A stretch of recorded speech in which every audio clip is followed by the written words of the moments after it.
জাতীয় সংসদ ভবনের এলডি হলে জাতীয় ঐক্যমত্য কমিশনের সাথে সংলাপে বসেছে লেবার পার্টি।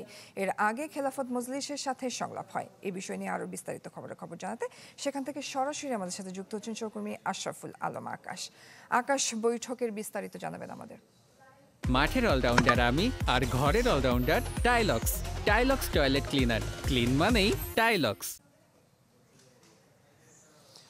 মূলত জাতীয় ঐক্য কমিশনের সাথে সকাল 9:30টায় প্রথম যে বৈঠকটি আজকের দিনে সেটি অনুষ্ঠিত হয়েছিল খেলাফত মজলিসের সাথে।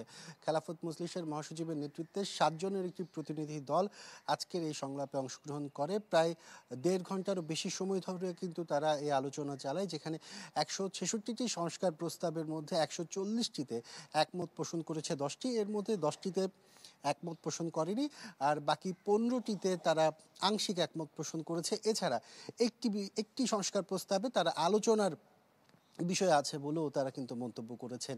এছাড়াও যদি বলা যায়, তারা এখানের মধ্যে যে বিষয়টিকে সবচেয়ে বেশি গুরুত্ব দিয়েছেন সেটি হচ্ছে এবারে নির্বাচনে যেন বিচারের আগে কোনোভাবে আওয়ামী লীগ অংশগ্রহণ করতে না পারে, বিষয়টিকে তারা গুরুত্ব দিয়েছেন। এছাড়া সংস্কারের যে বিষয়গুলো আছে সেখানের মধ্যে সংবিধান সংস্কারের প্রস্তাবনাকেও গুরুত্ব দেওয়া হয়েছে। যদি বলে রাখি যে নির্বাচনের যে আগে সংস্কারের জন্য মূলত দলটি তাদের যে গুরুত্বপূর্ণ দিকগুলো সেগুলো তুলে ধরেছেন।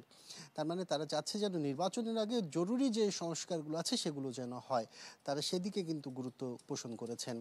আর এর পরপর 11:45 দিকে বলা যায় লেবার পার্টির একটি প্রতিনিধি দল ওই জাতীয় ঐক্যমত্য কমিশনের যারা আছেন তাদের সাথে মূলত সংলাপে বসেছেন।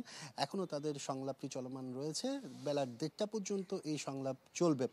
এরপরই মূলত তারা বের হওয়ার পর আসলে তাদের কি মতামত সেটি আমরা জানতে পারবো। এই ছিল এখান থেকে সর্বশেষ অবস্থা। আকাশ, ধন্যবাদ আপনাকে।